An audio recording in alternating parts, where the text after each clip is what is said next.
Black Panther, Wakanda Forever is a 2022 American superhero film based on the Marvel Comics character Black Panther. Produced by Marvel Studios and distributed by Walt Disney Studios Motion Pictures, it is the sequel to Black Panther and the 30th film in the Marvel Cinematic Universe. The film is directed by Ryan Coogler, who co-wrote the screenplay with Joe Robert Cole, and stars Letitia Wright, Lupita Nyong'o, Danai Gurira, Winston Duke, Dominique Thorne, Florence Kazumba, Michaela Seal, Tenoch Huerta, Martin Freeman, and Angela Bassett. In the film, the leaders of Wakanda fight to protect their nation in the wake of King T'Challa's death. Ideas for a sequel began after the release of Black Panther in February 2018. Coogler negotiated to return as director in the following months, and Marvel Studios officially confirmed the sequel's development in mid-2019. Plans for the film changed in August 2020 when Black Panther star Chadwick Boseman died from colon cancer, with Marvel choosing not to recast his role of T'Challa. Other main cast members from the first film were confirmed to return by that November, and the title was announced in May 2021.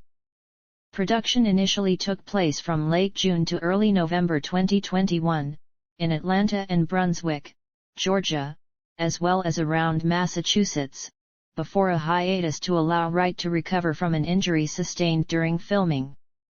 Production resumed by mid-January 2022 and wrapped in late March in Puerto Rico. Black Panther, Wakanda Forever premiered at the El Capitan Theater and the Dolby Theater in Hollywood on October 26, 2022, and will be released in the United States on November 11, 2022, as the final film in Phase 4 of the MCU. Premise: the leaders of the Kingdom of Wakanda fight to protect their nation from invading forces in the wake of King T'Challa's death, while a new threat emerges from the hidden undersea nation of Talakang ruled by Namor. Cast: Letitia Wright as Shuri, the Princess of Wakanda who designs new technology for the nation. Wright was given a larger role in the film following the death of Chadwick Boseman, who had starred in previous MCU media as Shuri's older brother T'Challa/Black Panther. Wright said Shuri turns to her technology as a way to grieve T'Challa. Lupita Nyong'o as Nakia, a war dog, an undercover spy for Wakanda, from the River Tribe. Nyong'o said Nakia has matured after both the blip and the death of T'Challa, explaining that her character's priorities have shifted and sharpened, while adding that Nakia still remains the one you want to call when you're in trouble. Danai Gurira as Okoye, the head of the Durham Mileage, Wakanda's all-female special forces. Gurira said the film would explore many facets of Okoye's humanity. Winston Duke as M'Baku, a powerful warrior who is the leader of Wakanda's mountain tribe, the Jabari. Duke indicated that following the Jabari's involvement in the events of Avengers, Infinity War and Avengers, Endgame, the tribe is no longer isolated from the rest of Wakanda. He also felt M'Baku was trying to out how to move forward in this new world for Wakanda, much like many in the real world were trying to do in regards to the COVID-19 pandemic. Dominique Thorne as Riri Williams/Ironheart, an MIT student and genius inventor from Chicago who creates a suit of armor that rivals the one built by Tony Stark/Iron Man. Director Ryan Coogler noted that Williams is a foil to Shuri, adding there's a thread of similarity between the two, but are also very, very different, with Williams and Shuri's relationship representing a similar exploration of the diversity of the Black experience as T'Challa and Killmonger's relationship did in Black Panther. Florence Kazumba as Ao, a member and the second-in-command of the Durham Mileage. Michaela Seal as Aneka, a Wakandan warrior. Seal was drawn to the character being queer as in the comics, and Coogler described Aneka as kind of a rebel. Tenoch Huerta as Namor, the king of Talakang, an ancient civilization of underwater dwelling people, who refer to him as the feathered serpent god Kuk Ulkan. Huerta said Namor decides to get involved in the surface world after T'Challa publicly reveals the truth of Wakanda at the end of the first film, which consequently puts Talakang in jeopardy, leading Namor and his people to take action to protect themselves. Huerta also confirmed that the character is a mutant as in the comics. Huerta called Namor an antihero, explaining that it was important to both him and Coogler to humanize the character by making his motivations understandable despite him having an antagonistic role in the film. Coogler was enthused to include Namor's really unique features from the comics, including his ankle wings and pointy ears. He also described the character as kind of an asshole, kind of romantic, and just incredibly powerful. Huerta learned a Mayan language for the role, as well as how to swim. Martin Freeman as Everett K. Ross, an agent of the Central Intelligence Agency. Angela Bassett as Ramonda, the Queen Mother of Wakanda who is grieving the death of her son T'Challa. Bassett explained that Ramonda would be trying to balance leading her people, being a mother to Shuri, and keeping threats to Wakanda at bay, all while grieving the death of T'Challa, which is a lot for her to handle. Additionally, Isachta Bankole, Dorothy Steele, and Danny Sapani reprise their roles as the Wakandan River Tribe, Merchant Tribe, and Border Tribe elders, respectively. Mabel Cadena portrays Namor's cousin Namora, while Alex Livin Ali portrays the Talakang warrior Atuma. Kamaru Usman, Richard Schiff, and Lake Bell have been cast in undisclosed roles. Production. Development. With the release of Black Panther in February 2018, producer Kevin Feige said there were many stories to tell about the character, and he wanted director and co-writer Ryan Coogler to return for any sequel. Marvel Studios wanted to keep the creative team as intact as possible, while Walt Disney Studios chairman Alan F. Horn, despite feeling it was too early to discuss a sequel, was also positive about the desire to have Coogler return as director. Coogler wanted to see how Chadwick Boseman's T'Challa/Black Panther would grow as a king in future films, since his reign only recently began in the Marvel Cinematic Universe in contrast to the comics in which he had been king since childhood. In March 2018, Feige said there was nothing specific to reveal about a sequel, but Marvel had ideas and a pretty solid direction on where they wanted to take a second film. That month, Boseman's agent Michael Green was in negotiations for the actor to return as T'Challa in two planned Black Panther sequels for a reported pay of $10 million and $20 million, respectively. By October, Coogler had closed a deal to write and direct a sequel to Black Panther. Despite both Marvel and Coogler having always intended to work together again after the first film's success, Coogler avoided rushing into a deal. Negotiations with Coogler were completed under the radar in the months following the first film's release.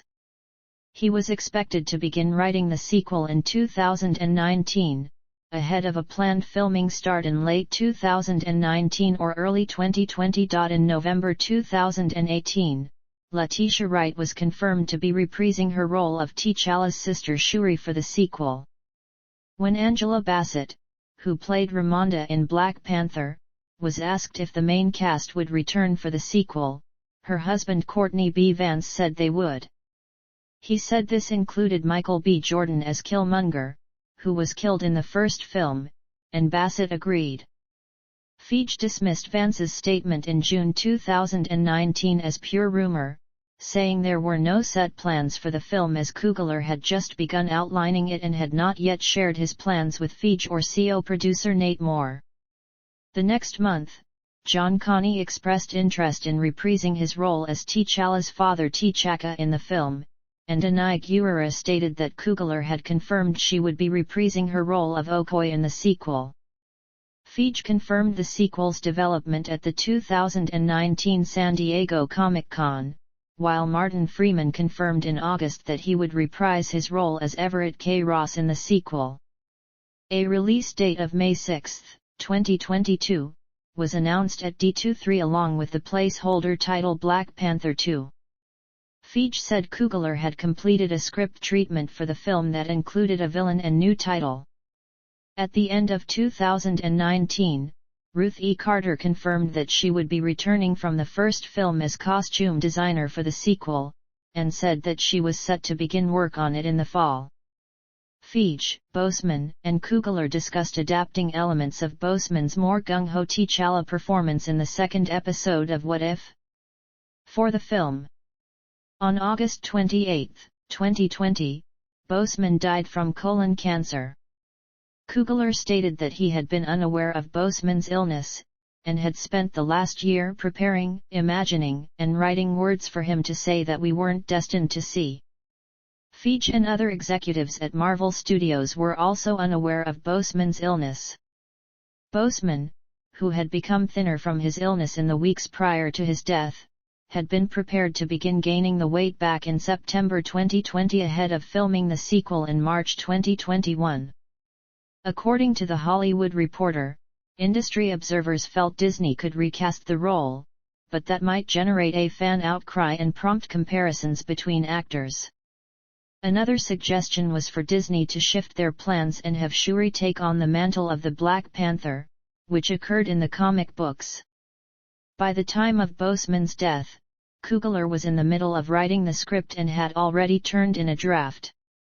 In mid-November, executive producer Victoria Alonso said a digital double of Boseman would not be created for the film, and added that Marvel was taking their time to work out what they were going to do next and how.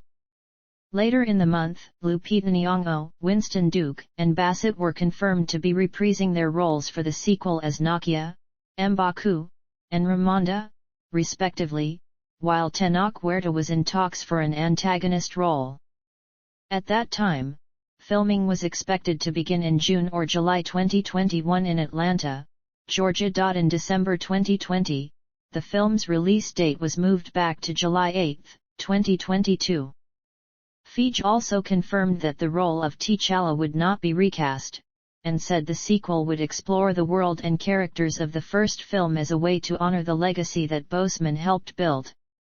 He would later reaffirm that visual effects would not be used to include Boseman in the film, and also said it felt like it was much too soon to recast, noting how the world outside and within the MCU was still processing the loss of Boseman. By the end of the month, Boseman's makeup designer Sean Richards was set to return for the sequel, while his personal costumer Craig Anthony said he would not commit to the film due to Boseman's death. Hair designer Deidre Dixon was unsure if she would return following Boseman's death, as well as the death of her sister.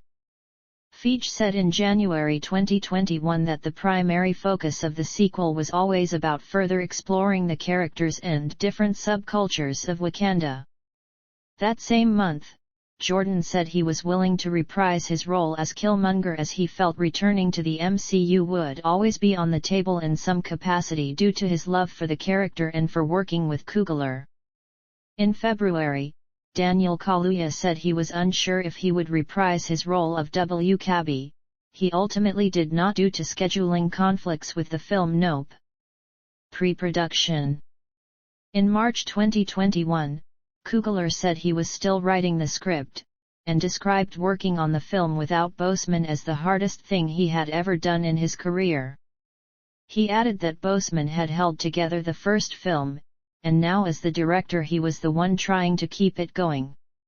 He was able to reuse many elements of his planned film before Boseman's death, while incorporating and applying the themes that the people who were hurting just as much as me could actually perform and execute and come out on the other side whole.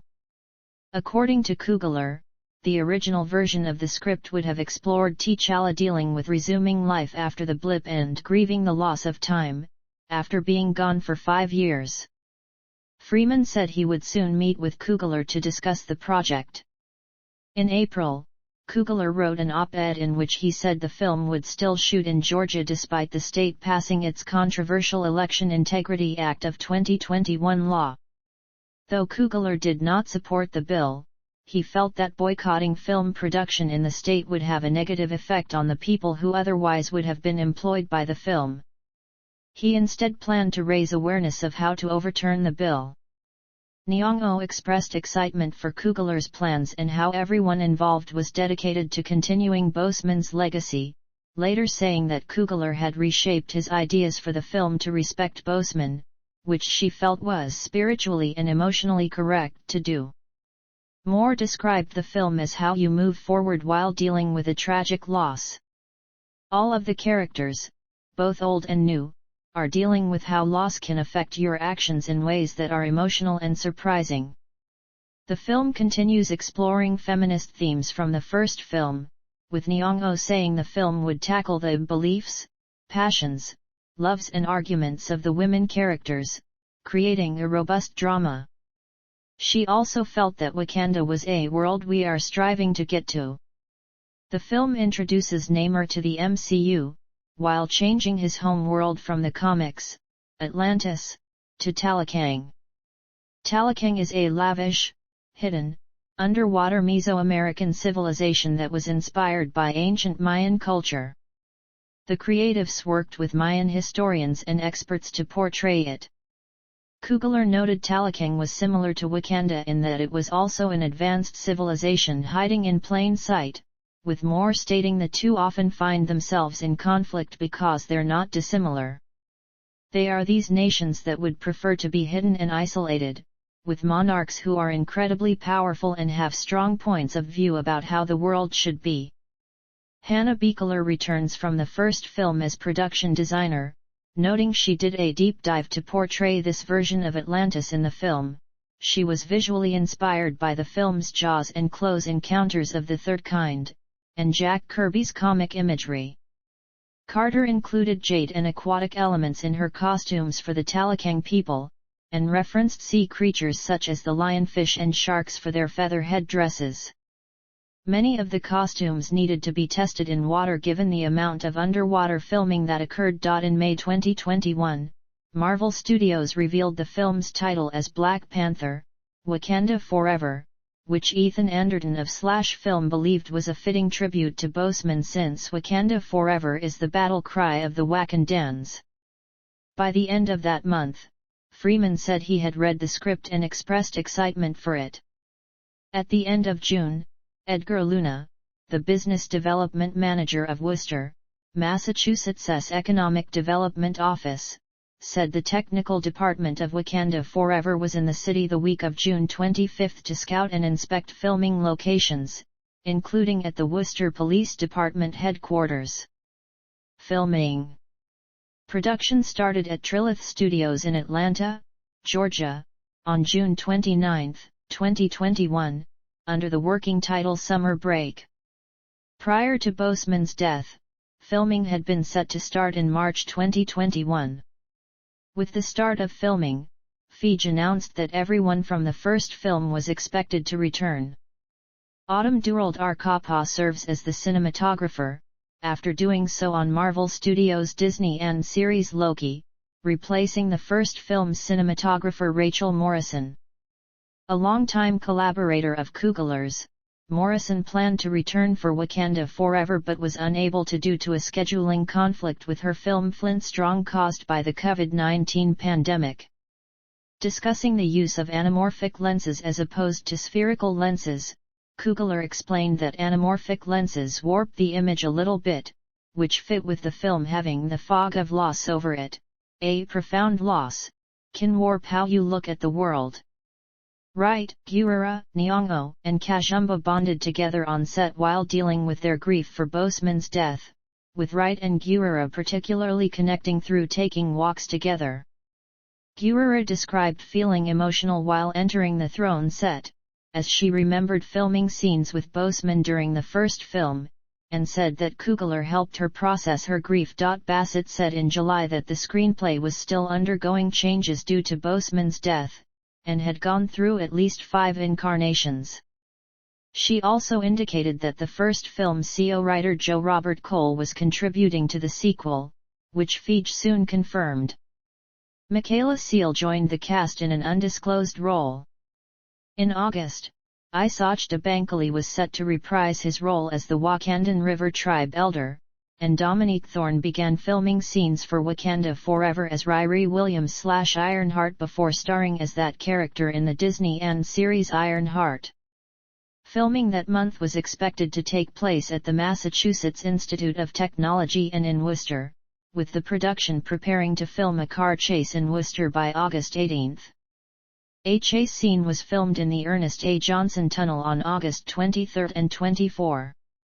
On August 25, Wright was temporarily hospitalized with what were believed to be minor injuries sustained in an accident while filming a stunt in Boston. Wright went to her home in London for recovery in September while filming continued to shoot around her character.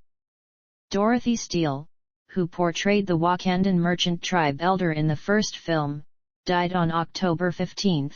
She was in the middle of reprising her role for the sequel when she died. In late October, the film's release was delayed to November 11, 2022.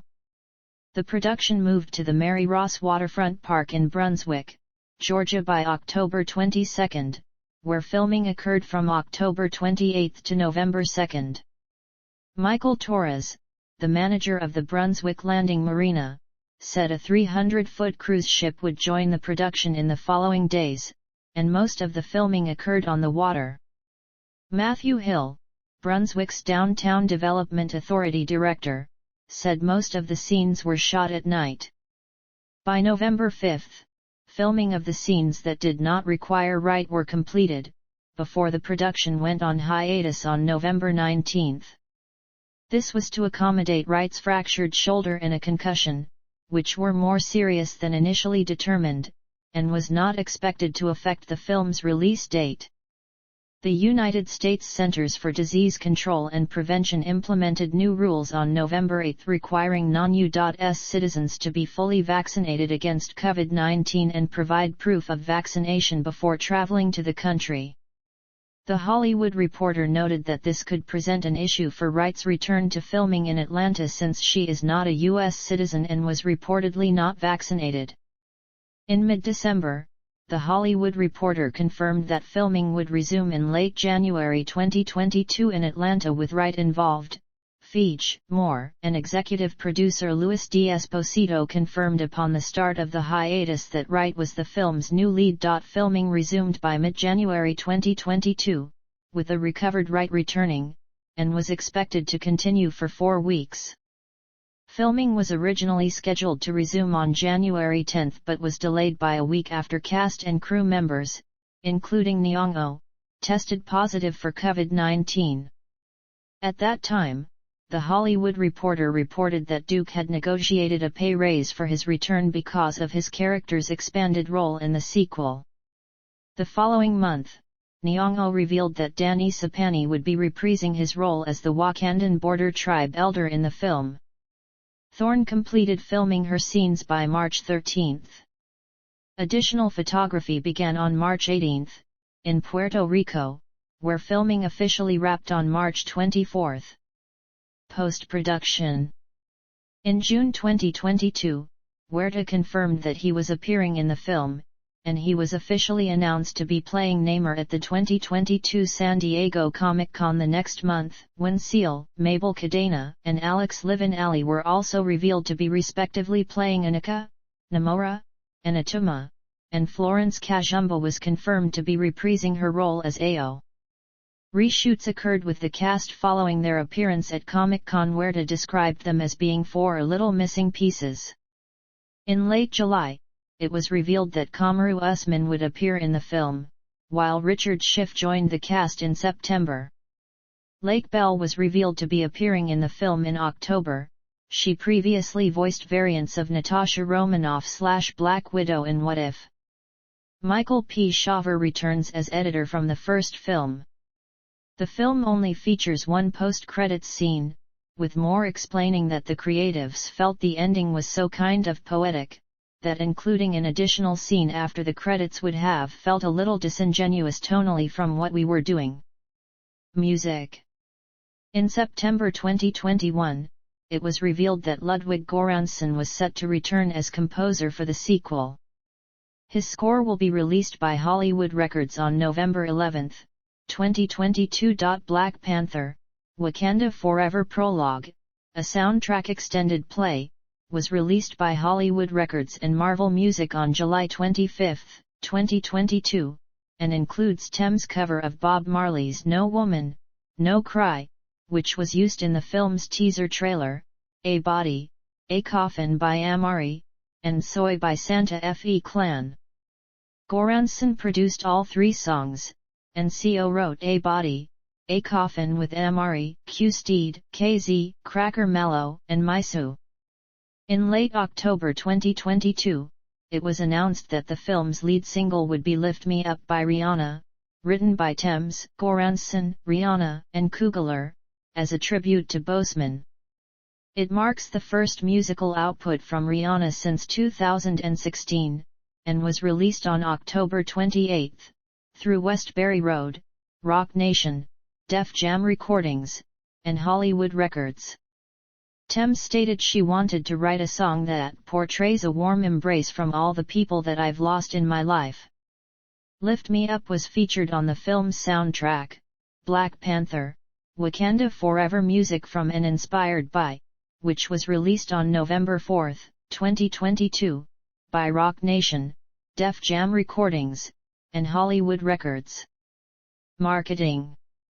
The first footage from the film was shown in a sizzle reel of Disney's upcoming films during the studio's presentation at Cinemacon in April 2022.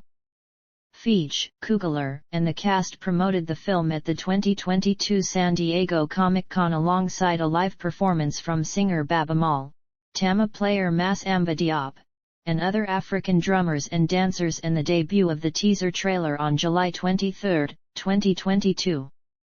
It featured a cover of Bob Marley's No Woman, No Cry that transitions into Kendrick Lamar's All Right. Both Leah Simpson and Giovanna Gelharen of People called the footage powerful, while Sandra Gonzalez of CNN felt the teaser commemorated Boseman's performance and wrote, amid the grief that permeates the preview, there's hope, the birth of new life and a glimpse at the future, with a clawed sneak peek of a new suited hero. Writing for IndieWire, Christian Zilko also felt the teaser commemorated Boseman's performance, while also opining that this presented a daunting challenge for Marvel Studios for Black Panther's future, due to Boseman being regarded as one of the cornerstones of the MCU moving forward and the studio not recasting his role. Variety's Carson Burton and J. Kim Murphy felt the teaser focused on who would take on the mantle of Black Panther, noting the presence of a mysterious figure at the end of the trailer. The teaser trailer received 172 million views in its first 24 hours of release. Funko Pops for the film were also revealed a day after. The film was included in a sizzle reel shown ahead of screenings during National Cinema Day that highlighted upcoming films from various studios. Kugler, Wright, Duke, Bassett, and Huerta promoted the film at the 2022 D23 Expo with exclusive footage, which Aaron Couch from The Hollywood Reporter described as a gripping sequence. An official trailer was released on October 3, 2022. E.J. Panaligan at Variety and Narayan Liu of Comic Book Resources both called it an exciting trailer that provided a better look at the new Black Panther costume, with Liu adding it teased a more intense storyline centered on loss, strength, and the heroes of the MCU. Devin Coggan of Entertainment Weekly said the trailer was the best look yet at Wakanda's future, which ended with a stunning look at the new Panther suit. Gizmodo's Linda Kodga found everything in the trailer, from the music, the energy, the intensity, to be incredible, and exclaimed the film appeared to be blank political maneuvering, spycraft, and the kind of goofiness expect out of a Marvel film. In October 2022, Marvel partnered with Target for an ad campaign featuring Thorne reprising her role as Riri Williams. The minute-long ad was directed by Malik Vidal, and shows Williams working on her Mark I Ironheart suit concurrent with a group of young black girls creating with Lego. Williams sees one of the girls at Target, who gives her inspiration for her suit's power source. Shannon Miller at Adweek called the ad a rare occurrence in mainstream marketing of two young black STEM girls interacting. The ad featured a number of MCU-themed Easter eggs and the song I Got the Juice by Janelle Monáe featuring Pharrell Williams. It debuted online on October 16, 2022, with an airing during Monday Night Football the following day, 30 and 15-second versions were also created. Marvel and Target's partnership also includes exclusive merchandise and augmented reality experiences within Target stores. Also in October, Sprite Zero Sugar launched a marketing campaign to promote the film from Whedon and Kennedy and Momentum worldwide. On November 1, McDonald's began selling Black Panther, Wakanda Forever Happy Meals, which come with one of 10 toys based on characters from the film. A 6-episode podcast hosted by Ta-Nehisi Coates, titled Wakanda Forever, the official Black Panther podcast, features interviews with the cast and crew discussing the making of the film.